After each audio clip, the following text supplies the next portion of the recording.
Super shop থেকে এরকম process করা ডোরি ফিশ আমি প্রায় কিনে এনে ফ্রাই করি। এই ডোরি ফিশের ফ্রাই আমার খুব পছন্দ। আজকে ডোরি ফিশের এই ফ্রাইয়ের রেসিপিটি আপনাদের সাথে শেয়ার করছি।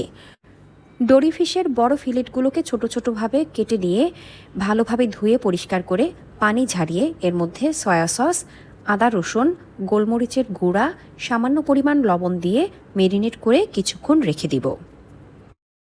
অন্য একটি বাটিতে আটা, চালের গুঁড়া, বেসন, লাল মরিচের গুঁড়া, গোলমরিচের গুঁড়া, পরিমাণ মতো লবণ, সামান্য পরিমাণ চিনি সহ একেবারে শুকনো উপকরণগুলো ভালোভাবে মেখে নিব।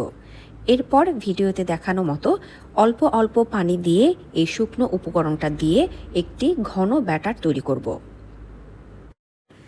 ব্যাটারটি কিছুক্ষণ রেস্টে রেখে দেব।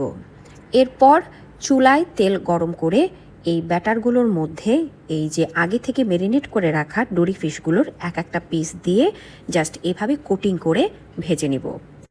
চুলার আঁচ খুব অল্প রেখে এই মাছগুলো ভাজতে হবে, যাতে ভিতর থেকে এই মাছগুলো ভালোভাবে রান্না হয়। এরপর মাছগুলোকে ভালোভাবে উল্টে পাল্টে মুচমুচো করে ভেজে নিয়ে পরিবেশন করলেই তৈরি হয়ে যাবে মজাদার ডোরি ফিশ ফ্রাই। রেসিপিটি কেমন লাগলো অবশ্যই কমেন্ট করে জানাবেন। ভালো থাকবেন, সুস্থ থাকবেন। আল্লাহ হাফেজ।